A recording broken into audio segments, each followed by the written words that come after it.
go. So that's really maybe something to talk about going into this season, is this idea that boat speed is number one, cleanup is number two. You know, we want to be fast out of these corners, at the weather mark, at the leeward mark, off the starting line, all the edges of the course. We want to prioritize boat speed first, and everything else a distant second there. Now, obviously, if you're thinking about a quick jibe, that's different. You know, you've got to load up the spinnaker sheet and be ready to jibe and get one in. So that's an exception to the rule, if you like.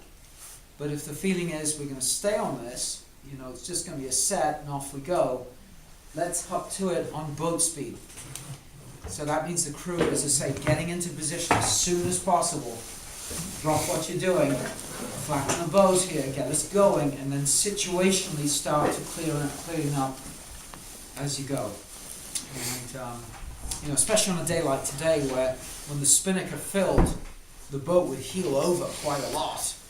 That sheet was smoked, you know, and you're always worried that maybe you're going to do a broach if you get a 28 knot gust, round up. But if the crew hits the high side fast, it's going to reduce the chances of that happening. So those are some observations on the set there, and boy, there was some pretty big puffs downwind, weren't there? Mm-hmm. You know, I think I was with Funtech. I think we had a 28 or 29 knot gust we experienced. The boat just took off. I mean, we bow went up, and but then we did some jibes. You know, we banged some jibes off while it was blowing hard. And what we found is that it's just really important to do several things, you know, to check a couple of boxes so that we don't end up crashing. Because I think most of the boats, at least a number of the boats, did broach today, or at least do a form of going out of control anyway. And what we said is, look, number one, it's really important to sheet the main in when it's blowing hard on the jibe. Let's double team the main. Let's have one person on each side. Let's go ahead and sheet it in. Let's not use the self-tailors. No, not allowed, because we're going to have to smoke it out. And if we're fumbling with the self-tailer, it's going to be bad. So let's double team. You know, could be tactician and the main trimmer. Let's go ahead and sheet that main in as much as we can. So there's a real study in contrast, if you like. Certainly pit persons or somebody near the vang, very helpful. Insurance policy, if we don't do this exactly right, let's have a hand on the vang here so we can pop it off, you know, and dump the main off, and at least give ourselves a fighting chance if the jibe doesn't go as well as planned. And then also, interestingly enough, just flatten the boat aggressively. You know, the whole crew coming up as a unit wedge and hitting that lifeline hard to flatten the boat out of the jibe there so we can really pop off and start accelerating. Critical element. And hopefully every boat I got on sort of came away with that. You know, that we play a big role in that middle wedge in dictating the success or otherwise of maneuvers. And, you know, whether it's sets, jibes, takedowns,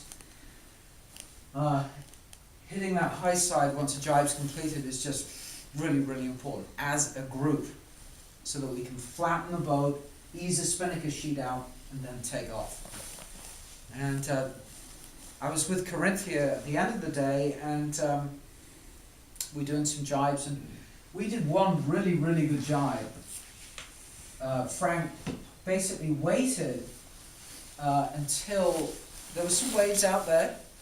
We waited until the stern lifted on a wave, and we went down the front side of the wave, and at that point he jibed us, and we sheeted the main in to center, you know, and then continued carving the turn, and the spinnaker jibed across. But it was beautiful, because I can tell you, as the person pulling in the main, and I think the spinnaker trimmers will probably back me up as well, it was child's play. There was no pressure on the sails at all. You know, so when... Because of the surf. Exactly. Exactly. So if you do have some waves out there, work them. Work them downwind. It's the perfect opportunity to jibe, particularly if it's breezy, like on a day like today. So you wait until the stern has a sense of buoyancy in it, and the bow starts to carve down the front side. That's the time to jibe. And we can whip that main across, we can jibe that spinnaker as we're going down the front side of the wave, and the apparent wind has gone way forward, and all the pressure has gone off the sails. Then it's easy. We can whip that chute across, whip that main across, harden up, on the other side of it, and take off. So if you can choreograph it, as I say, on the lake, if there is some waves, to jibe on the top of the wave, it's beautiful. And certainly makes the cruise job a lot easier. Transferring the sails is very straightforward. And then of course you get a nice sudden burst down the front side once the jibe's completed there. And otherwise it can be a bit hairy. The boat loads up, the main's a beast to pull in, the spinnaker's really pressurized, the boat's, really got a lot of load to it, and suddenly it becomes a bit of a challenge. But if we wait and we're choosy, it's really quite easy. It's really quite straightforward. So that's something also to take from it, is jibing on the top of a wave there, or jibing when going fast with the pressure off the sails. On a note, two wraps max on your main winch. Yes. Isn't that the truth? Two wraps max. Two wraps, yeah. It's embarrassing when you have 4, isn't it? It won't go. No, it won't go, and then sometimes you get what we Brits call a Turkish head, where it kind of wraps itself, it looks like the top of the Turk's hat, You're like, uh-oh, I'm done. It's really dirty. So that's a very good point, isn't it? I mean, 2 wraps, and then you smoke the heck out of it as soon as the boom's across center line, and then you have your pit person ready with a bang, just in case. Just in case. They're an insurance policy, so they're ready to pop it off if things don't go as well as planned. So that at least we don't end up tipping the boat over and rounding up, which, that's going to cost us 15 boat lengths. By the time that whole shenanigans is over with, the chute flogs, we get the boat returned back down, we recompose, we sheet the sail back in, we pull the bang back on. All that time, the other boats have been roaring along at, 12 knots, leaving us behind. If we can avoid those, it's obviously very important. We had some times today, interestingly enough, where we were actually grossly overpowered going upwind. Did you experience that at all, where the main was flogging? I was on several boats where the main was flogging. And all I was saying is that, interestingly enough, if you get one of these hairball puffs that tips you over and you ease the main and it just starts flogging there, there's a strong case for just doing a very, very small ease on the jib. Just burp the jib out a tiny amount, ½ inch, little bit, just in the name of widening the slot to calm the mainsail down. Because if we keep the jib just ground in and the main's flogging, drivers will tell you here, the boat doesn't steer very well. It doesn't track straight. So if we can, a couple of boats I was on, we just burp the jib just ½ inch, it widened the slot and it calmed the main down. And suddenly the boat started to track straight. And then we just wound the jib in a little bit. It was just a very small amount. In the perfect world, you cross-sheet the jib up to the high side. You'd have the trimmer on the high side, and in some of those very big blasts, in tandem with easing the main just a little bit, you would burp the jib out just a hair, just to keep the slot consistent so the boat tracks. Ideally. Now, cross-sheeting, we're not doing it. So what's the next best thing? Well, if the main's flogging consistently, well, let's just burp the jib out just ½ inch, widen the gap for a very short period of time, calm the main down, and then wind it back in. So, just if you get those 25, 30 knot gusts that really, really challenge you, and it might be the case if it starts blowing 20, 25 with a Genoa, and you find yourself grossly overpowered there. You're thinking, gosh, what am I going to do? I'm going to make my way up to the windward mark here with this sail. This is our, this is what it is. I can't do a change. So we're going to have to live with it. So if you're noticing your main is flogging in 25 with the big head sail, just ease the Genoa out slightly. Just give it a couple of inches and widen the slot.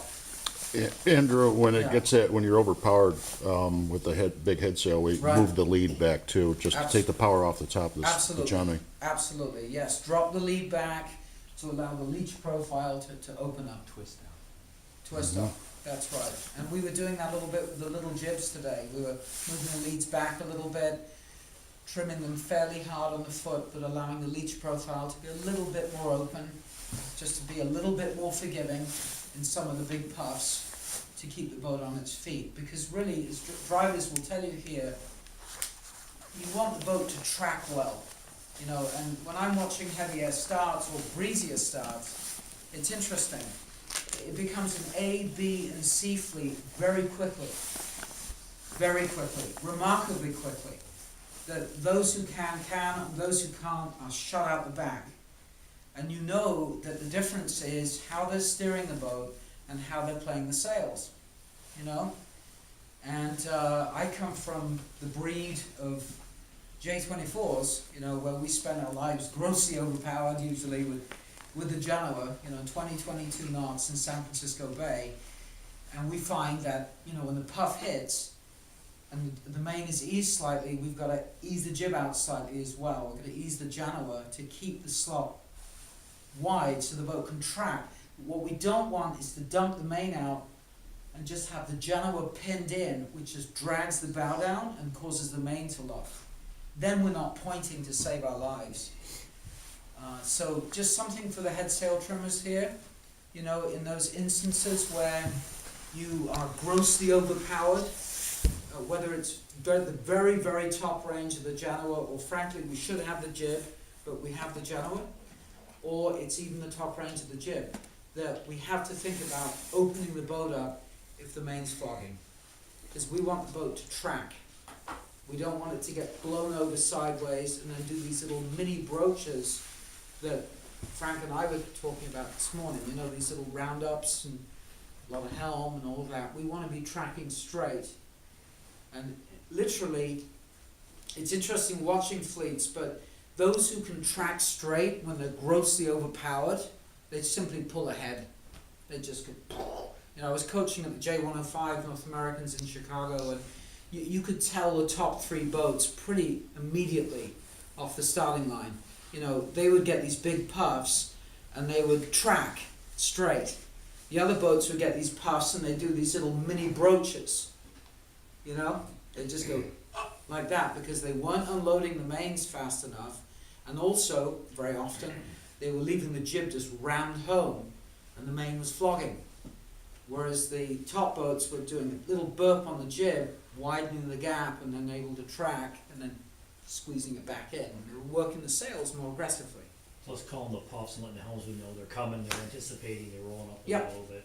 That's exactly right. It's a total team effort on the rail. If you've got somebody really good calling the puffs for you, and they're very consistent in communication and the way they articulate, it's huge. It's huge. And, especially on a day like today, we were beating into the river on Corinthia, up the river at the end of the day there, and we were trying to give Frank and the afterguard as much heads up about what was coming. Big blast in 3, 2, 1 now, puff sustains, followed by a light spot, and 3, 2, 1 now, light spot lasts for 4 lengths, followed by a puff. And then the other game we were playing on the rail, which was interesting on Corinthia, is we were saying, hey, let's see if we can spot whether these puffs are lifts or headers, Let's see if we can provide added value on the rail here for the afterguard, so it was hard at first. It was difficult to spot it, but we just started to notice this pattern that when these hairball puffs rolled up from up to beam, that more often than not, they were lifts. or if the puff was originating more from the bow, more often than not, we got headed. So we were trying to provide information, or at least we were having a little game on the rail about, okay, is that puff a header or a lift there? You know, and I was quizzing the people around me, and they were getting really good at it towards the end. It was fantastic. I can't remember the lady on Corinthia. Oh, Colleen, Colleen. She was getting good. yeah. She was saying, that's a lift. And sure enough, we go bow up and, you know, we'd be up 7 degrees. Yeah, because we had a little bit of free time with that, I also switched off with the mainsail trimmer, and then I trimmed the main, Right? because I says, you know, you can learn this stuff out of books, but you gotta feel it. Yeah. That's exactly it. Yeah. And I think, Craig, I think you got a lot of benefit out of that Yeah. by doing that. So, because you don't usually get these kind of windy conditions to show them what's going on, It's so. very true. It's very true. I mean, in many ways, this 2 days is sort of unique, isn't it? Yeah. You know, the gustiness, the shiftiness. I mean, the shifting maybe not, but certainly the velocity. I know. The velocity was, you know, how many days do you get to sail in Detroit when it's blowing up to 28? Both. Yeehaw. You know, it doesn't happen much. But, you know, it's really good. And it puts some pressure on the crew. It definitely puts pressure on the crew, but that's a good thing. That's a good thing. I mean, hopefully you do feel, the crews feel challenged from this weekend with that short course environment, sudden death almost. You know, where you've got the short starting line, albeit you don't have 11 boats, we had 5 or 6, but still, it was close quarters maneuvering. Things had to be done in a hurry, whether it was a set, a jibe, or a takedown. You were always under the pressure and constraint of time and distance. And that really was one of our sub-goals of this weekend, was to put you, to make you feel actually a little bit uncomfortable. That's a good thing, you know, because then you'll go to your Wednesday night series and you'll go, hey, this doesn't seem so hard, you know. What will be hard is there'll be 11 boats on the line, but the course will be longer, it'll be less, you know, it'll be a little bit more forgiving. And that really is the purpose of practice, is to make you feel uncomfortable in many ways, so that the actual racing environment doesn't seem as hard as it was. So we were playing that game, and that was interesting, you know. Black puff coming down here, ooh, look at that, lift, you know. Puff forming here, look at that header. And then the other thing I was talking about on the rail that they can provide some added value is, look, if there's some boats to windward and behind on the hip area here, this is us, this is a couple of boats to weather on starboard tack, that you can help the tactician by looking at the angles of these boats on the hip, you know. And what I was saying is scan the puffs, but also give a report on what you're seeing on these hip boats. You know, as we sail into this, as this lifting puff comes down, it could be that we'll see these boats start to lift up inside us. You know, and that's not the time to tack, because we'll simply go behind them. It'll be a loss. So we'll be patient and look, there's a nice big black puff on the bow here. Let's feed into that, and sure enough, these boats feed in, and suddenly they start to cave down. You can report from the rail, the hip is bowed down right now. You know, maybe the tactician's preoccupied or what have you, and they look around and go, oh, look at that. You know, the hip's down into us. Maybe there's an opportunity to tack and cross, for instance. And the other thing I was saying that crew on the rail can do to help is, this is a terrible mistake to make, isn't it? But you see it all the time, where you sail into a header, and you think, gosh, I should tack. But you're not patient, and if you waited just a few more seconds, or you used your eyes more, you'd see a boat from another class on the same tack was lifted. And so you end up, you tack, and then you end up sailing on a poor angle, going back the other way. And just for want of somebody on the rail saying, hey, hang on, have you seen this boat up forward? Look how lifted they are. Sometimes a tactician misses it. You know, I didn't see him. Look, they're up 15. You know, if we tack now, we're gonna go right into a concrete wall. And so you say, okay, hold, and then suddenly you experience the same lift, and it changes things. So that's where the crew on the rail can provide added value with their eyes. You know, looking at these puffs, calling them down, light spots, reporting in on the hip, how we're doing on them. Are they bow down or they bow up on us? And then also spying any boats ahead that might give some indicators, be telltales to what's actually happening from a shift perspective. All this really is to keep those folks on the rail engaged. You know, not to just be sitting there hiking going, here I am, you know, but to intellectually and observationally engage them in the race. You know, and whenever I sense a crew is starting to lose it that way or mentally become disengaged, then I'll start asking them leading questions. You know, how's the angle of the boat in front of us here? How does the hip look? Is the next puff a lift or a header? Trying to mentally reconnect. You know, and that's maybe something you might consider doing on a longer race when you start to feel like you're losing the group on the rail. You know, they're just there as rail meat right now. You need to reconnect them. They say Dennis Conner is the master of that. He'll ask the bow person, what does the main trim look like? You know, and you're doing the bow. It's like, geez, I don't trim the main. And he's asking me to critique main, you know. That's his way of reconnecting that person to the race. It's kind of crafty, if you think about it. The flag on shore was a big telltale today. Flag on shore. Tell us about that, Lynn. I mean, so you were watching the flag and I mean, just having and especially pre-start, there were huge shifts. And it was- From the starting line, you could see all the way up to the flag. right? Nice. And you're like, okay, I know what's going So on at the other end of the watching course. That's great. That's great. Now I know today. I know today was a bit of a handful, you know, in terms of a lot of things. But was anybody watching their sail trim as they were going up and down the starting line? Yeah. You finding that helpful? Yeah. Yeah.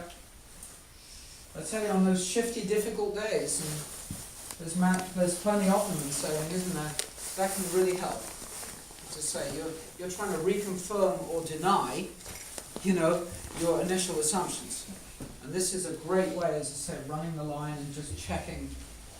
Look, are we sane here? A friend of mine, Mike Ingham, calls it a sanity check. You know, it's like, let's just check in. You know, are we mad? You know, line and a check of the sail trim, just to see it is what it is. Because sometimes, interestingly enough, we're all different, but sometimes numbers are just numbers. You know, they don't actually mean anything to you in the moment at the time. But if you look at your sails and get a sense for your setup on the line there, that can mean a little bit more. You know, what is 190 versus 170 in the real world? You know, you're crunching the numbers very quickly in your head. Whereas if you see the fact that the jib is trimmed harder on this tack going to the committee boat than it was going to the pin end, then you can detect this end's favoured by X amount. You know, maybe as a late shift in the sequence.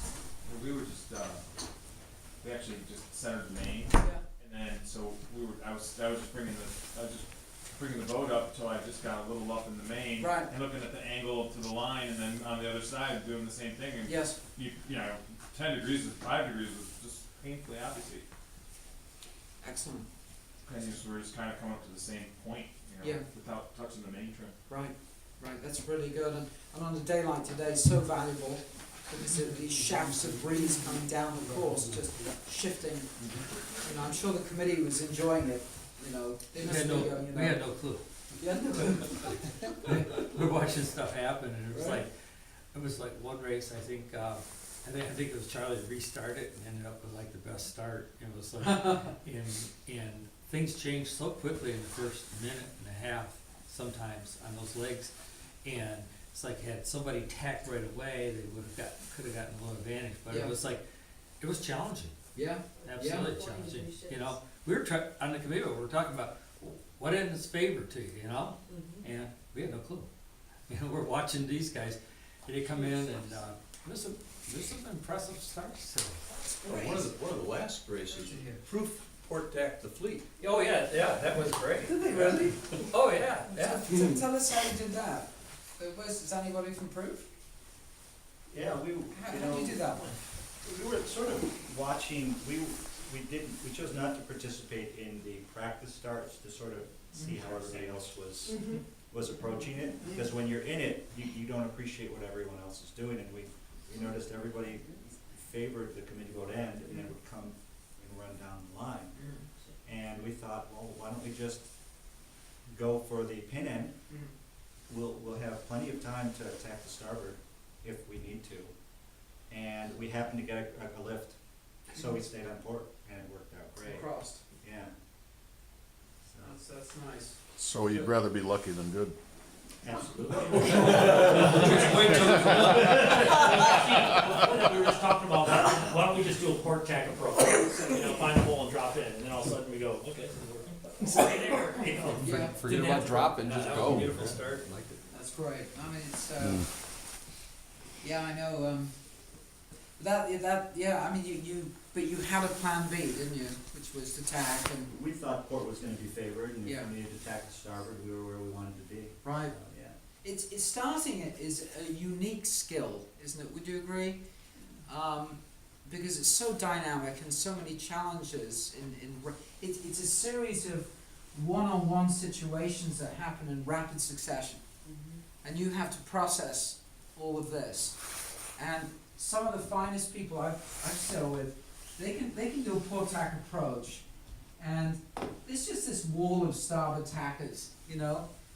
And a lot of people will just say, oh, but you know, I'm gonna tack into this mess and just do the best I can, and they usually get swallowed up. But the really good starters will say, you know, no, I'm not doing that, and they'll duck and they'll sail further up the line, and sometimes they'll find a window, an opportunity to harden up on port and cross this group that's late at the starboard end.